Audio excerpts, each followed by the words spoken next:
Hello, everyone. Welcome to the inaugural podcast of the Marketing Mix Unmixed.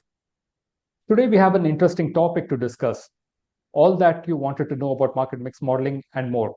And to discuss this topic, I have a very special guest. She has been my guru in MMM, and she has been a guru to hundreds of others across the globe, literally. Ridhima Kumar is also the co founder of Aryma Labs, and she likes to call herself cMMMo. We'll get to the designation bit a little bit later on, why she has named herself cMMMo. But firstly, Ridhima, welcome to the show. How are you doing today? Thanks, Pinker. Thanks for calling me on the show. I hope you're doing good too. And those are Great. really kind words from your end. Thank you. Oh no, it's just the fact that I learned a lot of things from you, especially with regards to MM, and I'm pretty sure hundreds of others across the globe will also echo the same. So just to kickstart this particular podcast, let's start from the genesis, right? Can you talk a bit about the genesis of MMM? How did it all began? How old is it, etc.? Sure. So MM might be about 70 years old or even more than that. And the FMCG and CPG industries were like pioneers of applying the interesting linear regression with respect to marketing mix modeling. And they were the ones who started off with understanding how marketing mix modeling works, what is driving their sales or any other KPI, let's say market share. So it goes way back. I remember you wrote your first article, about MMM in 2017, and of course we go a long way back, and we both worked together also on a couple of MM projects before that. But back then, a lot of people said that, hey, you know what, MM is going to die, or it is already dead. There is no future for MM. But perhaps you were the only voice who told me that no, it's going to be huge in the future, and you wanted to start the company something centering around MM way back in 2017. There's an interesting book by Malcolm Gladwell. I think it's called The Blink. In that, he, reports the story of a firefighter, who's, taking his men to, extinguish a fire in a building. But all of a sudden, he tells his men to, fall back and come out of the building. But he doesn't know why he made the decision. But as an afterthought, when people analyze, they saw that the fire pattern was totally different. Even though the fire was seemingly in the kitchen, it wasn't in the kitchen. It was emanating from the basement, and the fire was unusually quiet. And Malcolm Gladwell kind of likens this to the kind of tremendous experience one puts in a particular field. They kind of develop some extra intuitions. Did you kind of develop this extra intuition with respect to MMM? Of course, way back in 2017, you had already built hundreds of models. You had seen a lot of the domains. So what gave you this counterintuitiveness to start this company when everybody else was saying that, hey, MM is dead or MM is going to be dead, there's no future in it? Yeah, thanks for this question. It's a great question. So back in 2014, when I was in the marketing effectiveness space, I had noticed that the FMCG industry was a regular adopter of marketing mix modeling solution, and they were pretty much experts with that. But then I saw that there were new and upcoming industries like e-commerce and even pharma was showing interest in marketing mix modeling. These were the industries who had just started measuring their marketing effectiveness solutions, but they didn't know that there's a proper, more accurate way of doing that through a marketing mix model. So I saw a gap there. I saw that there could be a huge demand for marketing mix modeling, and these upcoming industries, they could also be the ones who would be adopting more accurate, data-driven solutions for their benefit. So this was one of the things which I had foreseen back then. And then, of course, there were a couple of things which happened as we went ahead in time. There was this GDPR issue, then Apple coming up with iOS 14 privacy updates and talks about that, and then GDPR compliances and cookie deprecation, etc. And most of these companies realized that they were just flying blind if all the cookies were to deprecate or they were not able to correct more accurate data. So I realized that MM could be a huge, powerful tool for them, which would help them in answering more actionable and in giving them more meaningful insights around their marketing mix and how to better create their marketing strategies. Yeah. So way back in 2017, I think you also wanted to test the waters whether to, go in and start the company or not. I think you penned an excellent article by the name, MMM 101. I joined you in 2019. After having read that, of course, I read it in 2017 as well. I was mulling whether to join you or not. But that article is still the most read article in market mix modeling right now, right? I don't know whether it's ranked top one, top two, but it's almost in the first two always searches, right? So what did you understand from the initial reception from that particular article? Did you get a validation that yes, MM is definitely going to be huge? Yeah, so the reason for writing that article was since I was very much enjoying working in this space, I just thought, why not, pen an article on marketing mix modeling. And the way I wanted to write it was I wanted to explain it to a layman and then tell them what is marketing mix model, then unpack it for them step by step. How do we go about understanding the fundamentals? Then what are the other nuances in terms of interpreting the results? Then how do we interpret the saturation curves and budget optimization and so on? And to my surprise, it was very well received by different people across the globe. And a lot of people started sending me connection requests and they reached out to me on LinkedIn. So they were really impressed by the article. And I realized that they're not just interested in learning that, but they're also interested in applying marketing mix modeling across their organization. So I just started getting a lot of consulting requests from different organizations. And then I realized that I have to be in this space and start my own organization which is heavily catering to marketing mix modeling, and this is how the idea for Aryma Labs was born. And then 1 year down the line I had to convince you to come on board, so thanks for joining me on this journey. Yeah, I mean, people say there are visionaries, and I could literally see that there's a visionary in front of me, and to see the kind of vision about MM way back in 2016, 2017, and lo and behold, right now in 2025, we have literally seen hundreds of new MM companies spring up across the globe, right? So that was a fabulous, vision to have. Coming back to your title, right? I mean, we promised the audience that we'll get back to this. cMMMo. It's a very innovative title that you have coined for yourself. Tell us about that particular title. Why do we need an extra designation in an already perhaps overcrowded C-level suite? Yeah, well, so the idea came from the fact that the CMOs are already burdened with their day-to-day jobs, and Mhm. they have a lot of things on their plate which they already have to figure out. And then I realized that marketing measurement is also one part of their job. You could say that, but then it does involve a lot of other nuances. So when it comes to applying marketing mix solutions or any other marketing measurement solution, there are a lot of things which have to be kept into mind. So you need to start off with understanding the broad level business problem, what are the shortcomings or problems your business is facing, and then which methodology would be correct to apply, and then how do we go about interpreting the results.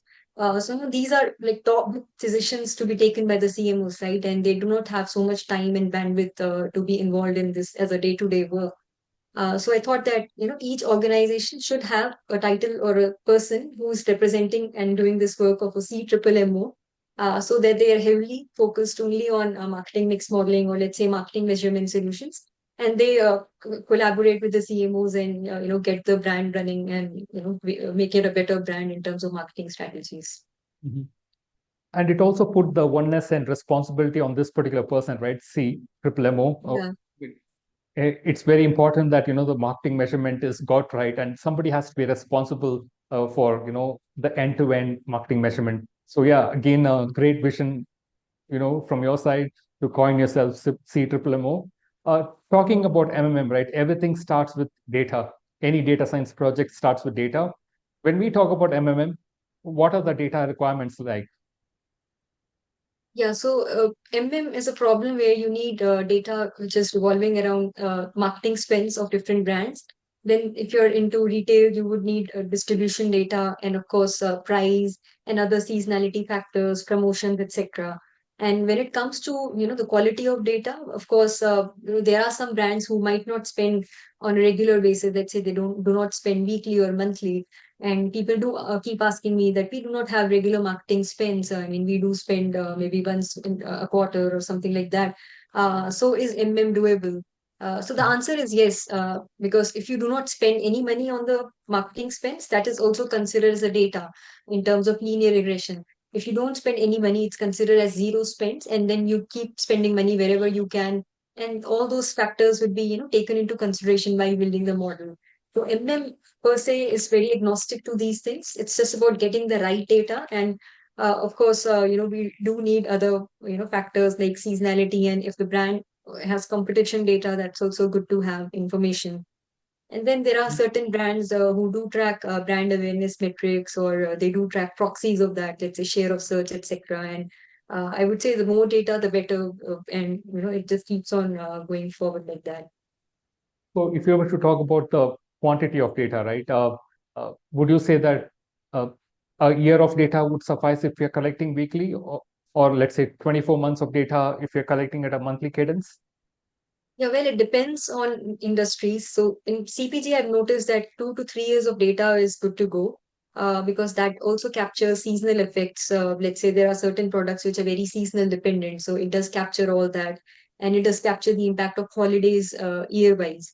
But when it comes to like really small brands who are just starting to measure marketing measurement through solutions like marketing mix model, then in that case, they could just go with 1 year of data as well, which is 52 weeks. And they could do a weekly model and see how things work out. And then, they can layer it up with more of experimentation and see how to validate those, results later. Yeah. Coming to MMM, there are so many myths around it, right? I mean, Yeah. we are tired, kind of like calling it out on our LinkedIn posts and Substack and etc. But in this podcast, let us talk about it, right? And one of the first myths is that MM requires multi-million dollar spends across each channel. How true is that? Can you talk about it? Yeah, so that's not true at all. If you look at the foundation of marketing mix modeling, it is linear regression. And then linear regression doesn't have any limitations of the quantum of spends per se. It just Mhm. needs a few number of variables and you're good to go. And I feel that these are the limitations which are set up by certain marketing agencies because they want to jack up the price of their solutions based on how much the client is spending. So there's no absolutely no need of saying to the clients that you're spending millions of dollars, then only a certain solution like marketing mix modeling would work for you. Yeah, I have noticed that too. Perhaps it's a signal some vendors use to discern whether the client is able to afford an MM or not. Of Yeah. course, these agencies are, as you said, kind of big and bloated sometimes. So they have at least a 25-30 member team to feed, and hence if a brand is spending, let's say, $1 million on each channel, it definitely gives a signal to them that yeah, maybe they can afford to foot their huge bill. But statistically speaking, as you said, there is no reason whatsoever for an MM to have a multi-million dollar spend across each channel. Or let's say you can do with a simple $100,000 or even lesser than that.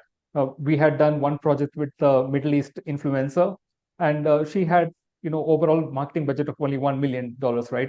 And that $1 million was spread across 5 to 6 channels: TikTok, Meta, Google, etc.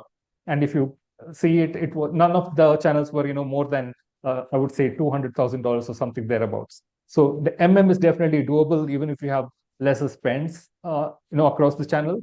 It's not required that you need to have multi-million dollar spends across each channel. Yeah. Yeah, I So mean, speaking from my experience with clients, I have seen companies charging upward of 150K, etc., for a single model.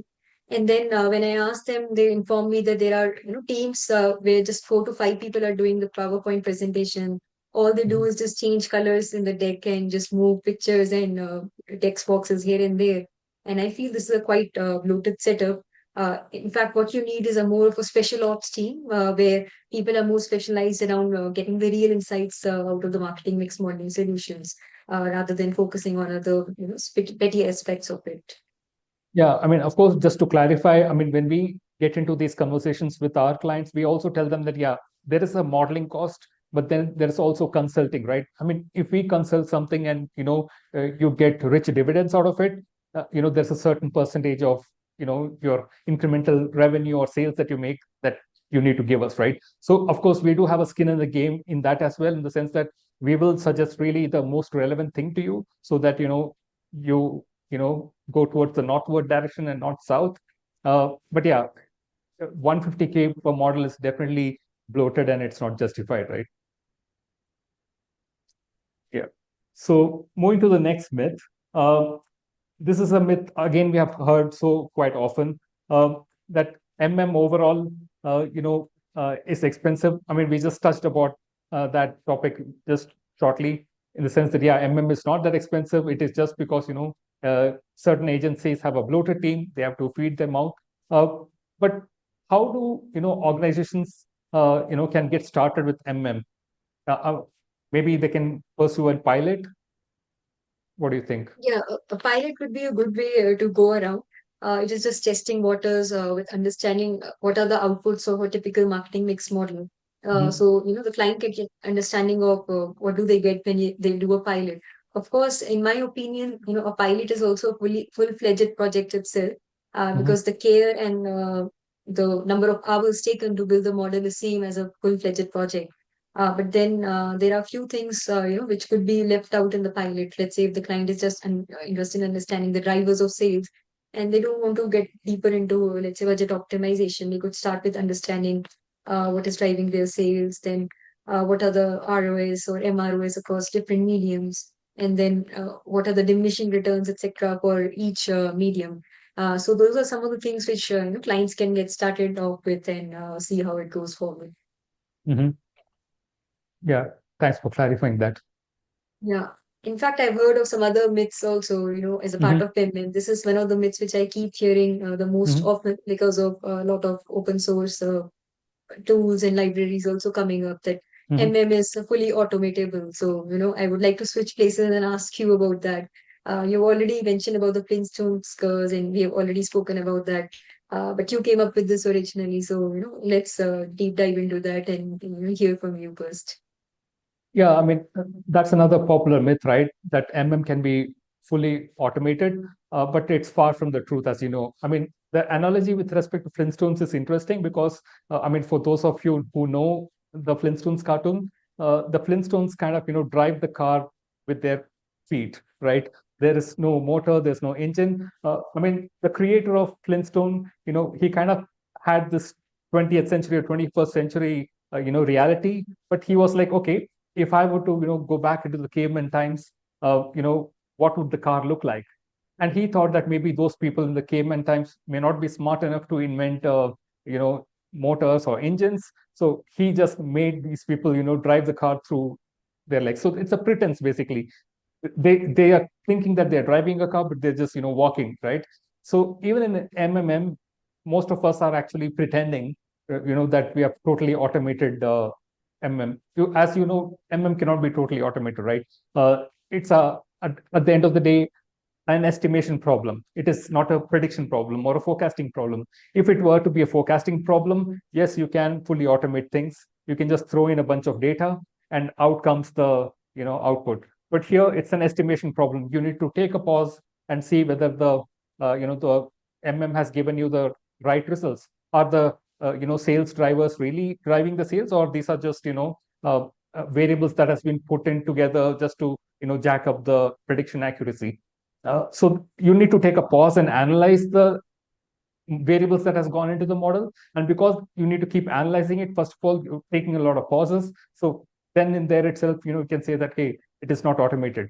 Automation is when, you just throw in the data, press a button, and you don't do anything in the interior, and out comes the final result that you can just take home with, right? But here in the interior, there's so much to analyze.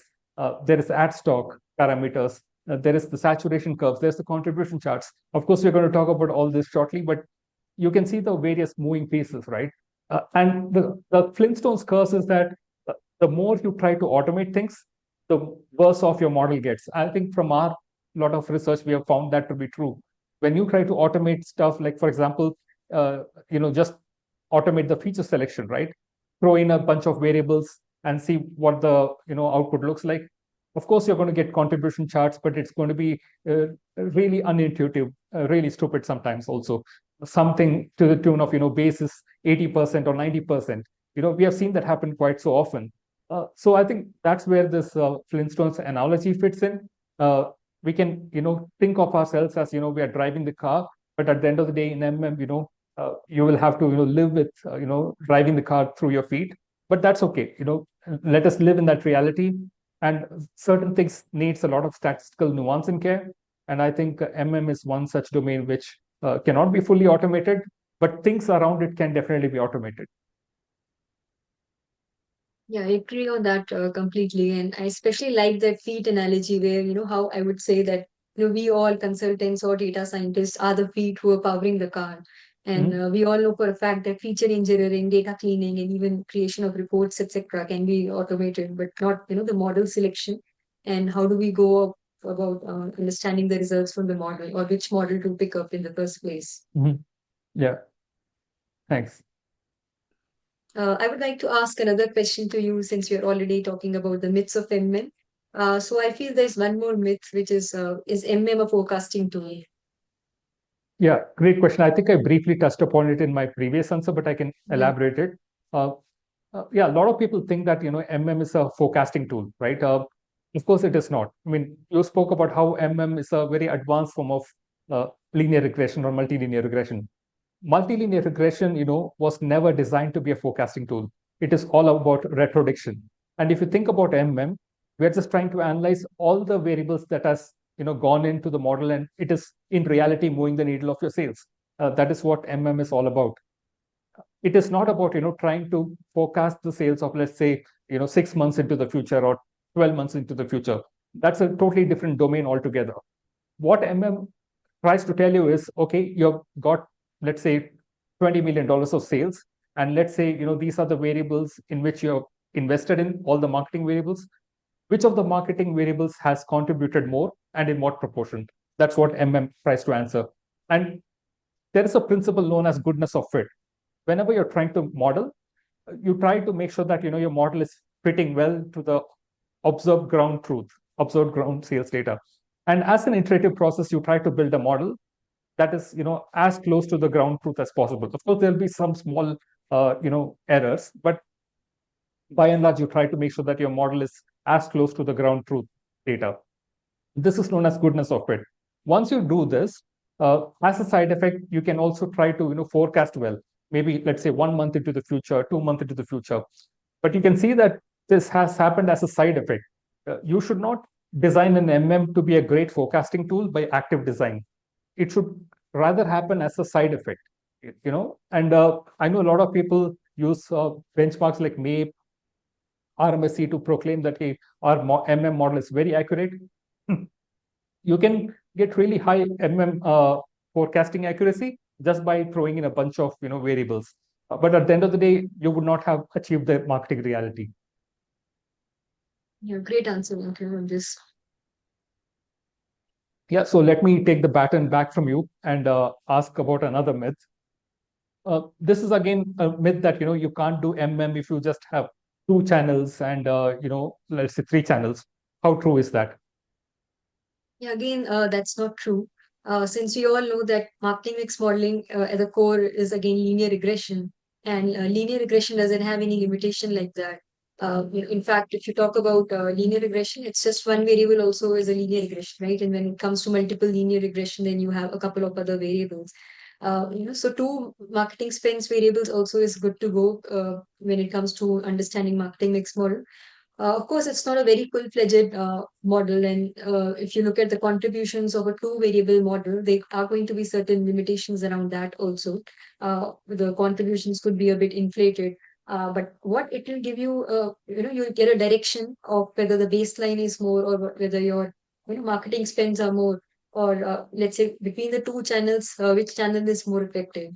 So these are some of the things which, as starters, companies can do, and then it's not only about the top two channels per se, you can also do a deep dive and figure out which campaign for those two channels. So this is something which we can talk about how MM also can be used to answer more granular level insights. I would say that that is also one of the myths that MM can't answer granular level insights yet. Yeah, I was about to ask about that myth, right? That MM cannot give you granular insights. Uh, of course, that is not true, right? Yeah. I So mean, what from it, our experience, we have dealt with clients where we could see that how the GTA techniques which we had utilized. they were able to get pretty good results out of the marketing mix modeling and the granular level analysis which we have done. There was a brand which had about 27 different campaigns, and we could figure out whether the AC campaign is working or whether the retargeting campaigns are working.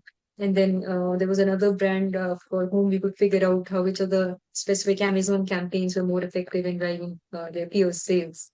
Yeah, just to take a step back, I think we forgot to, define what is this granularity problem. So if you can unpack that for our audience, that would be great. What exactly is the granularity problem?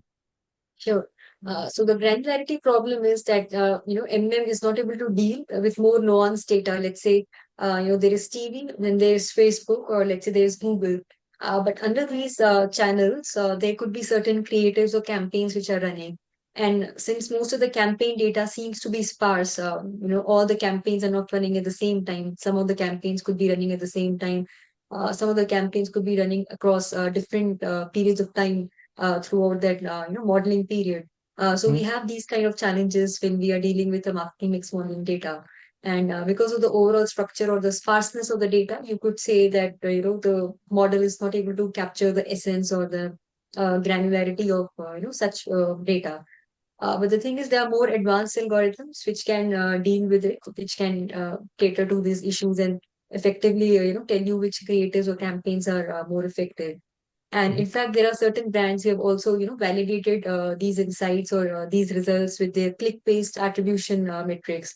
So we all know that Facebook or Google, let's say, they also, do give a click-based ROS, right? And you can always verify or validate your marketing mix modeling solutions with respect to that and see, whether the campaigns or creatives suggested by marketing mix modeling are giving you the similar results or they are, way off. And of course, not to boost about it, but it would be a third party validation, right? Let's say an MMM vendor doing this granular analysis.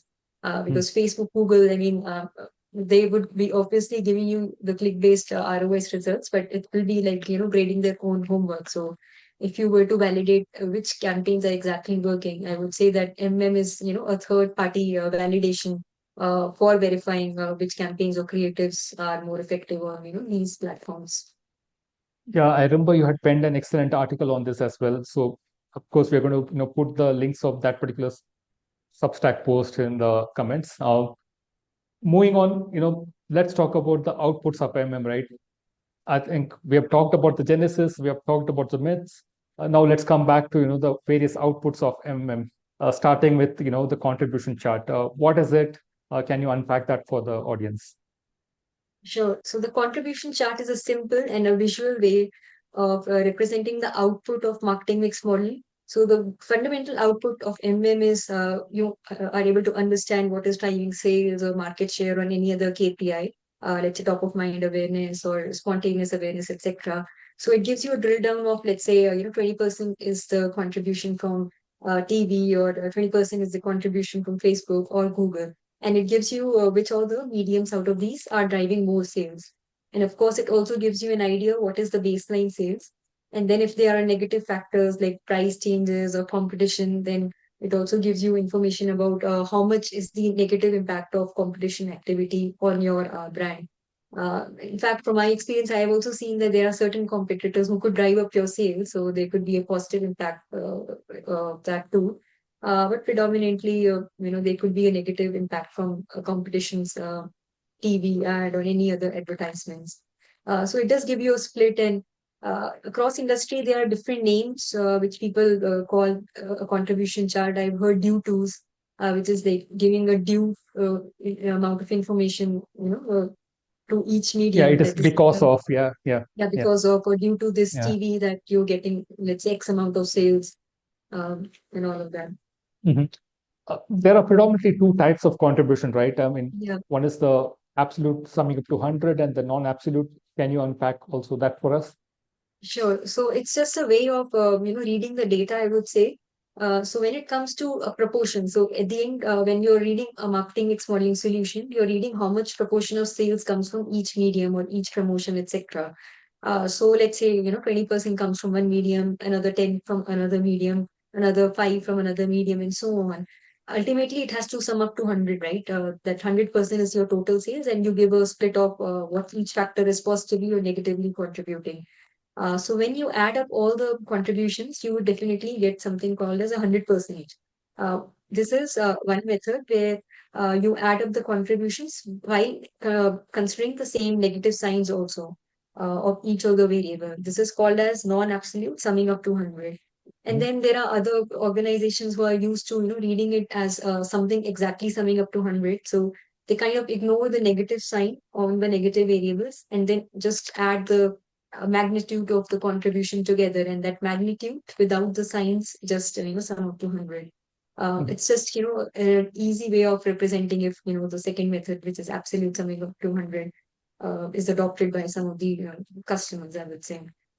Mhm. Yeah, great explanation. Again, talking about contribution charts, of course, there are many ways of representing it, but predominantly there are two. The most popular method is, the horizontal bar chart that we leverage a lot. Yeah. But then there is also the area chart representation. For some reason, I feel that, the area chart kind of, misses out on a lot of details. And, it may also cause a lot of decision paralysis when you just have a look at it.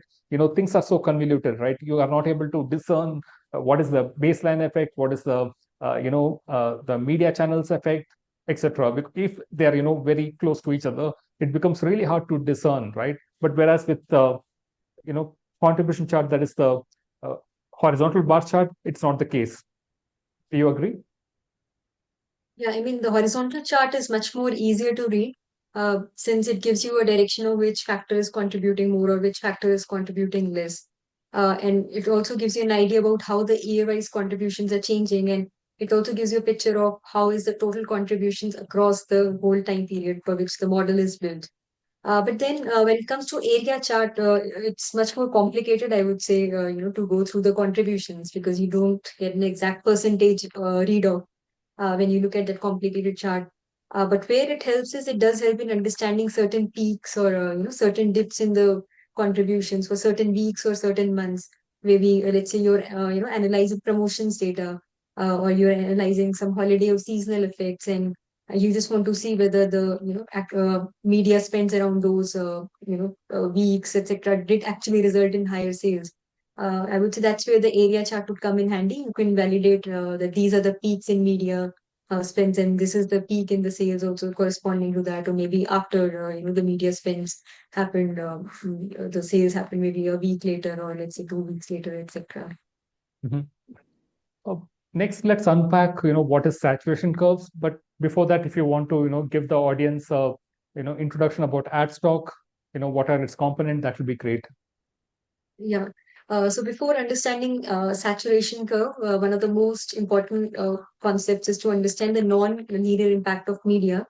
When we talk about media spends, the thing is that in marketing, how much ever you spend, you do not get the same incremental result or return from that, right? Let's say you keep adding additional 100 GRPs or 100 impressions or $100 each week or each month, right? The amount of sales you get will start to diminish over time. And this is due to certain factors, let's say the brand being already, being there in the minds of the customers or potential buyers, and then the effect of these ads start to drop, right?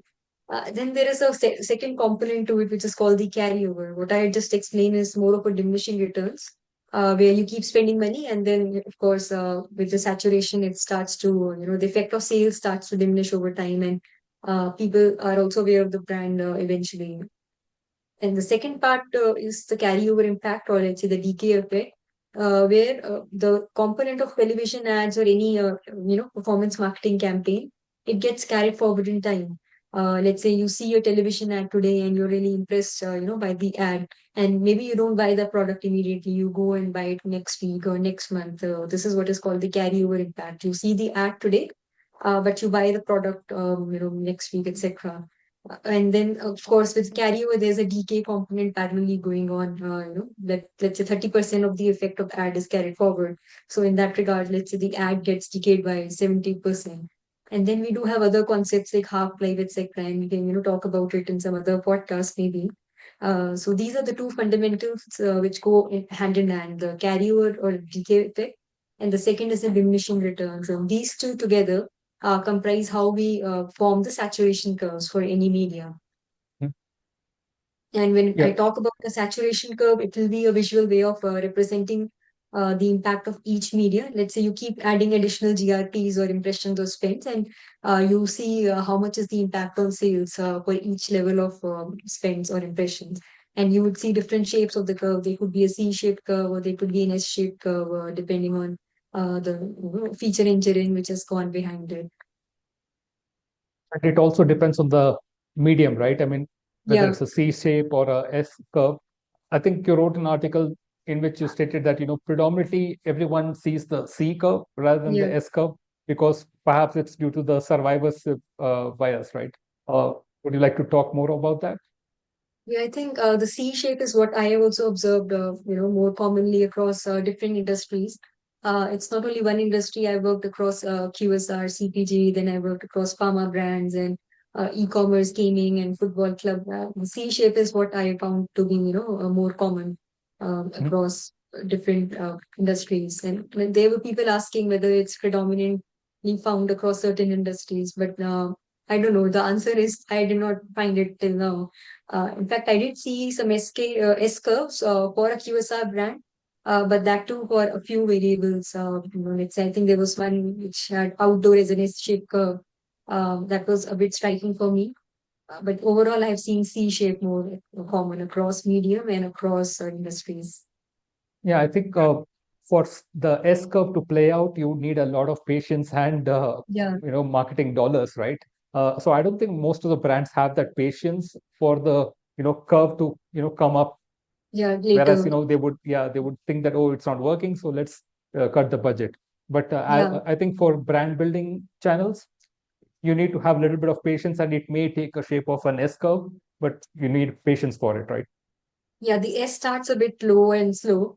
If you were to compare an S and a C together for, let's say, very two common mediums, you would definitely see that the C would give you higher sales for the same amount of spends or impressions, and the S would be starting off very low. But then beyond a certain point, it just immediately, gallops. As you said that, you have to be patient in observing, that was the way to put it, that you have to be patient in observing how things pan out. And most of the organizations, they do not have I would say that much exploratory budget, or there are other constraints which also go in, and they want to take in decisions much faster, so they just go with the standard or safe C-shaped curve at the end of the day. Mhm. Yeah, talking about our last output, right? That is the budget optimization. Oh, can you talk more about what is a budget optimization and how saturation curves, act as a validator for budget optimization? Yeah, so the budget optimization is, I would say, the most important part of the MM exercise. That's where the money lies for most of the clients. They are interested in understanding, how to reallocate the budget appropriately across different mediums. That's where the MM is one of the key highlights for not just the CMOs but for the CFOs also, because it kind of becomes a validation exercise that whether the marketing is adding value ultimately in driving the growth of the brand. So when it comes to combining a saturation curve with budget optimization, yes, it is kind of like an umbilical cord, because you do see that the saturation curve could act as a guideline when you're doing budget optimization. So firstly, what is budget optimization? You reallocate the budget based on simple factors. The low performing mediums or low ROS mediums are the ones from which the money is being pulled out, and it is allocated to high performing media or high ROS medium. That's the way to look at it. And then saturation curve also kind of gives you some diminishing returns of points at which the curve would start to saturate. Let's say if you were to compare Facebook campaign and Google campaign or a TV campaign together on the same chart, you would see at what impressions or spends will the Facebook curve start to diminish? At what impression or spends will the Google or TV curve start to diminish across different levels of spends? And that also comes into handy, or it acts as a guide again when we're understanding the budget allocation. Yeah, that's interesting. Well, talking about, MM models, right? How often should we update our MM models?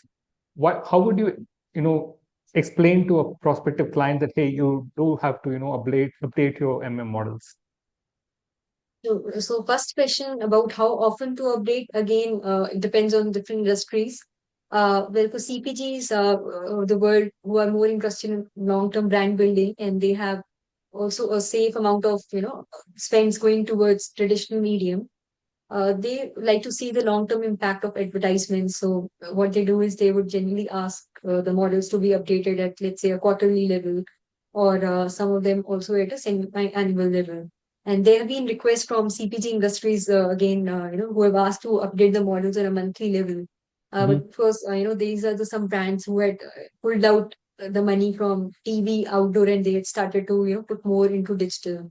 If Mm-hmm. I were to look at the ratio, 30% going to traditional versus 70% going to digital. And Mm-hmm. these are kind of organizations who say that let's, maybe update the models monthly and see how we can, make a marketing strategy better as per a new, idea of investing more into digital. But when it Mm-hmm. comes to more traditional players, of course, they like to go with a more slower aspect of building or updating the models quarterly or maybe semi-annually. But then Mm-hmm. there are industries like gaming or let's say football club who have asked to update the models much at a much faster cadence. They've asked to update the model at a weekly level or a bi-weekly level. In fact, there was some request to update the model every day too, and those are the clients who are investing heavily on some of the other traditional mediums too. And you know that it doesn't make sense to update daily when you have more of brand building activities going on. So True. these are some of the things which we have to keep in mind while suggesting to the clients, what will be the cadence of updates. Mm-hmm. And coming to your second question, why is there a need to update the model? So there's a concept called model drift, where let's say as you keep going forward in time, your data kind of deteriorates, and maybe you come up with new strategies, or maybe you come up with new kind of creatives, and you still need to capture the impact of that. And maybe the model has not seen, that data before, so you need to capture that and see whether the model still holds, or is it too much away from what you're experiencing right now. And it just makes sense to keep validating as we go forward in time.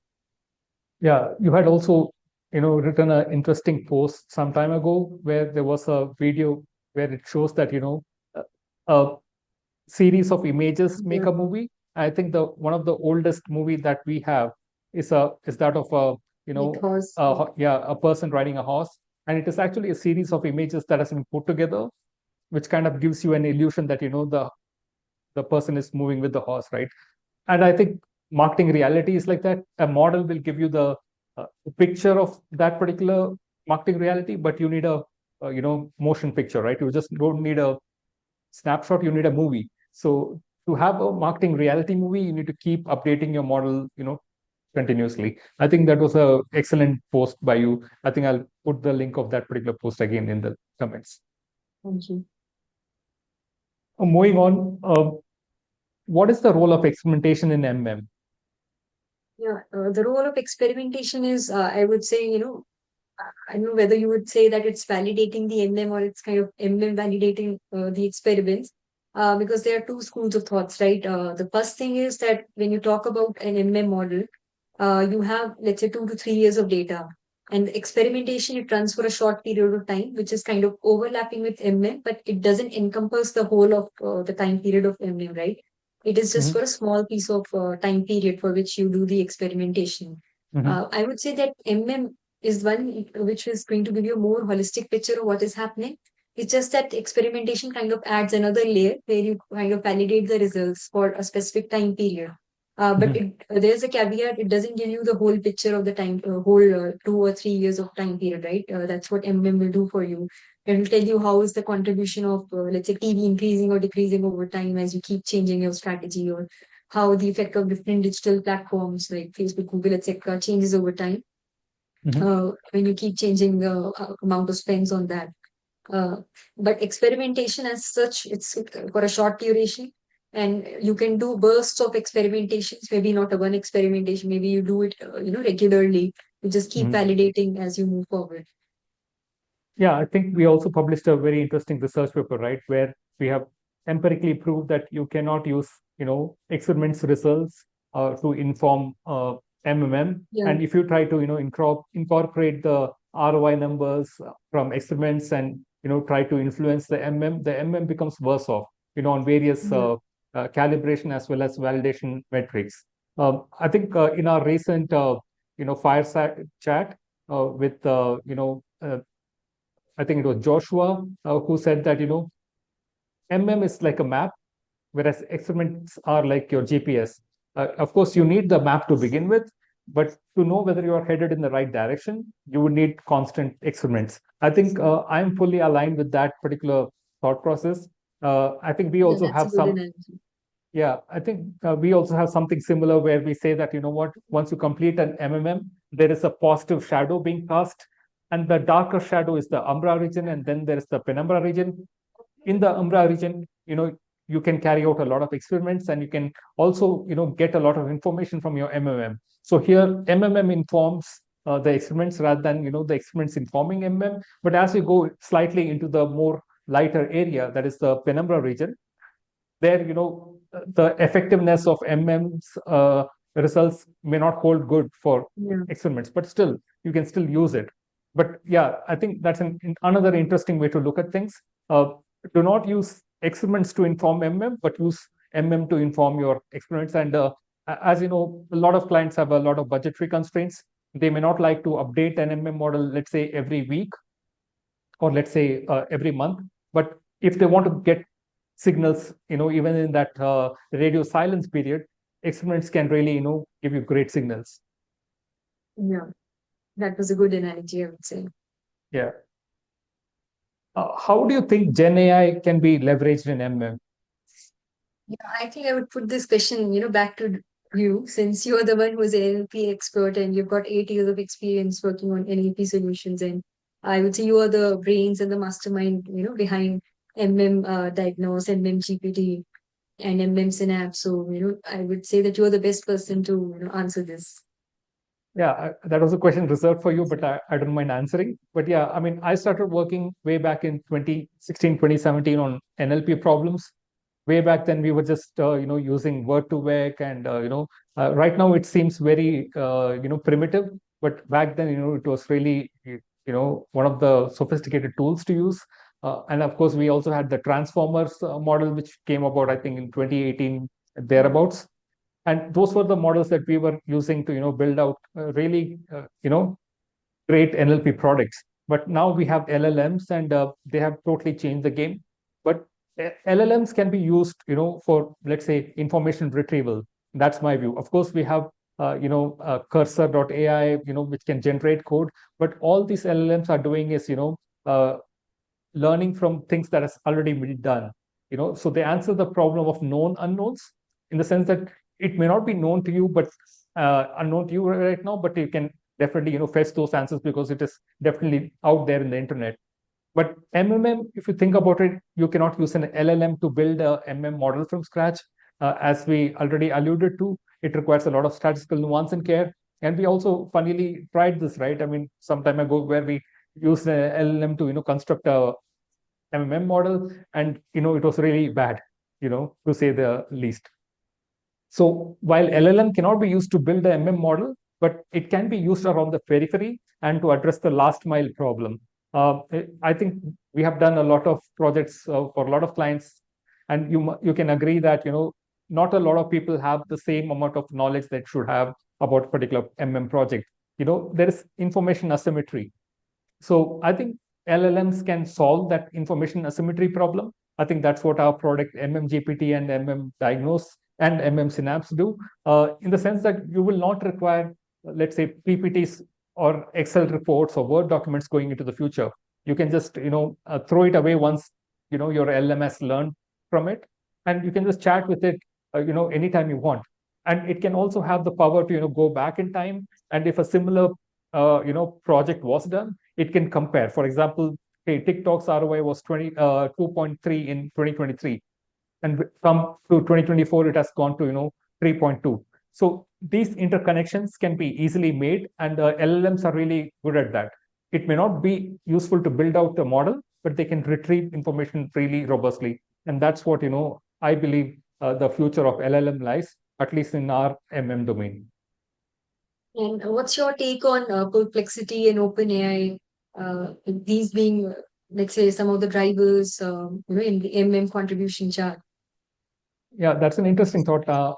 I'm pretty sure, they will feature in contribution charts, starting next year or even earlier than that. I had posed the same question to, our fireside chat guests, whether, Perplexity and, OpenAI is coming for Google's lunch. You must have seen the reports that, Google's traffic has slightly reduced in the last 6 or 12 months. And there is this interesting problem that, people are coming to Google, but after that, the purchase, they don't have a visibility on that. It's kind of like a black box. So people, what they're doing is they're coming to Google, they're searching for ChatGPT or Perplexity, and within those, platforms, they're searching for, which product is good, Nike or Adidas, which cricket bat to buy, or which car should I buy, or where should I plan my honeymoon? So many things. So these things are not being captured by Google. So of course, the first touch attribution, you can give credit to Google, but what about the intermediate touches, right? So I think right now we have seen the news that Perplexity is trying to come up with their own browser, and I'm sure OpenAI also will not be far behind. And if that happens, everything changes, right? I mean, the way people will bid for ads, the CPMs, all that will change drastically. But of course, to play devil's advocate, I would say that Google has had 20 years of head start. There's so much inertia built into them. Uh, Asking a people, to click on a different button that is not Google Chrome is going to be a little difficult. I think it's far easier for people to, go to Google Chrome and type out ChatGPT or Perplexity. That's an easier task to accomplish. But making people, change their browsers, that's going to be a little bit hard. And I think Google will not be quiet. They will do something about it. Already they are providing, the research results in terms of an AI summarization rather than, the series of links that we were habituated to. Whether it's good or bad, it's debatable, but people's consumption pattern has changed. So they are just, singing to the gallery, I would say.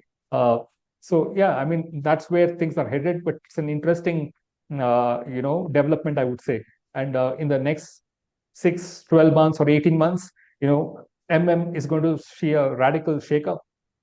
We may see, Perplexity have ads on their platform, ChatGPT have ads, and maybe even DeepSeek, who knows, but we will be tasked to prove the attribution there also. So attribution is going to be evergreen, and I'm sure, MM is also going to be evergreen, no matter what changes happen in the, AI world.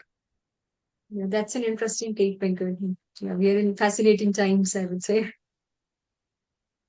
Yeah, I think we have covered all the topics that we had kind of planned to discuss today. So thank you, Ridhima. This was really wonderful. Of course, this is going to be first of many.